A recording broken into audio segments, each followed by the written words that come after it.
ঠাকুর আনতে যাচ্ছি, দেখো গাড়ি করে যাব। আমরা বেরিয়ে পড়েছিলাম তোমার ঠাকুর আনতে যাওয়ার উদ্দেশ্যে। রাস্তা ফাঁকাও ছিল,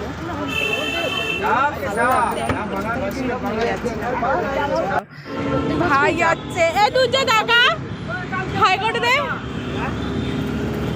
আমার দাদা ছাবড়া যাচ্ছে, এখন। আর আমার পাপ্পু দিদি যাচ্ছে। সেটাই তো। ঠাকুর অর্ডার দেওয়া হয়েছিল নপাড়ার দিকে, পুরো ফাঁকা রাস্তা ছিল। ওখানে যেতে গেলে বাজার হাট সমস্ত কিছু পড়ে। দারুণ প্লেস, সামনে হসপিটাল, কোনো সমস্যা নেই। ভুল রাস্তায় চলে এসেছি, ভুল করে অন্য জায়গায় যাওয়ার কথা, ভুল করে অন্য জায়গায় চলে এসেছি। আমার ভাই বলে, ভাইকে দেখানোর পর ভাই বলে এতে অ্যাক্টিংয়ের মাস্টার। খুবই রাস্তায় চলে যাওয়ার জন্য আবার গাড়িটাকে ব্যাক করা হলো। গাড়িটাকে ব্যাক করে সে যাওয়া হচ্ছে। গলি না, গলির মধ্যে দিয়ে গাড়ি ঘোরানো না ভেরি ডিফিকাল্ট। যাই হোক, মেন রোডে ওঠা হলো। আমরা অবশেষে পৌঁছে গেছি। ঠিক আছে, এখানে নানা ধরনের মার্বেলের তৈরি ঠাকুর প্রতিষ্ঠা তৈরি করা হয়। শিব ঠাকুর থেকে শুরু করে বিভিন্ন রকমের স্ট্যাচু, যারা স্ট্যাচু রাস্তায় দেখা যায়, এখানে সেটা তৈরি করা হয় অনেক কম রেঞ্জে। নেতাজি থেকে শুরু করে বিভিন্ন ধরনের ঠাকুর এখানে অর্ডার দেওয়া হয়। এটা আমাদের মা অন্নপূর্ণা, পাশে বাবা মহাদেব, ইনি, তার সাথে অবশ্যই ফিরিঙ্গি বাবা থাকেন। এখন আমাদের পুরোপুরি হয়নি তৈরি।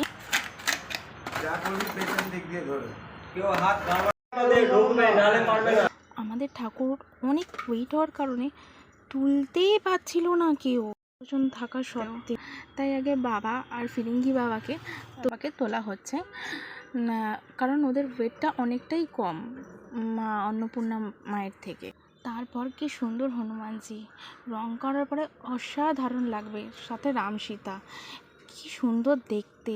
যাই হোক, আমাদের ফিরিঙ্গি বাবা আর মহাদেবকে তোলা হলো। সবাই মিলে অনেক কষ্ট করে তুলেছে, তাদের না কতই কষ্ট হয়েছে, ঘাম ঝরেছে। এত সুন্দর, না দেখলে বিশ্বাস করতে পারবে না। আমার দায়িত্ব ছিল হচ্ছে বাবা মহাদেব আর ফিরিঙ্গি বাবাকে ধরে রাখার, যাতে পড়ে না যায় কোনো ক্রমেই। এবার ধীরে ধীরে মা অন্নপূর্ণার মাকে তোলা হচ্ছে। মায়ের প্রায় ওয়েট 400 কেজি, প্রায় না, একদম পুরোপুরি 400। তো সবার এত কষ্ট হচ্ছে ধারণার বাইরে। তো তাদের লোক তুলে কখনোই দেবে না ঠাকুর, কারণ আমরা সবাই লোক নিয়ে গেছিলাম, মামা ঠিক করে নিয়েছিল। ওরা যদি নিজেরা লোক দিত তাহলে প্রায় ওদেরকে 6,000 টাকা দিতে হতো। আর যেহেতু আমরা নিজেরাই গেছিলাম, তো এদেরকে 3,000 টাকার মধ্যে সব কাজ কমপ্লিট করা হয়ে গেছে। তো যাই হোক, অবশেষে মাকে তোলানো হলো অনেক কষ্ট করে। জন্য মানুষ কতই কিনাই করে। যাই হোক, তো এবার মামাকে লোক বলছিল, ওদের ওখানকার লোক বলছিল যে আমাদের লোক থাকা সত্ত্বেও তোমরা কেন লোক নিয়ে এসছো, আমরা তো করেই দিতাম। তো মামা বললো যে আপনাদের রেটটা অনেক, তো আমরা যদি কম জায়গায়, যদি কম টাকায় যদি আমরা সব কিছু করে ফেলতে পারি, তাহলে কেন ওদের লোকের প্রয়োজন? কোনো প্রয়োজন নেই। এবার তো আমাদের ফেরার পালা। কতই আমাদের ঠাকুর তোলা কমপ্লিট হলো, এত কষ্ট করে তোলা হলো। দেখি না আমাদের সময় কি হবে।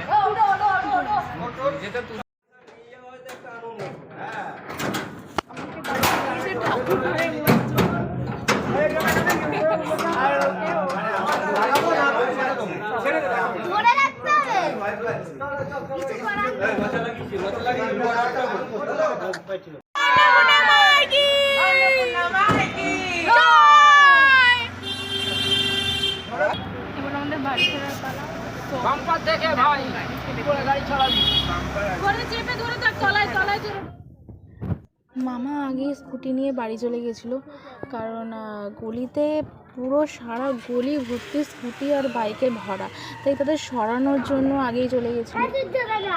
এবারে আমাদের চলে গেছিলাম, যেতে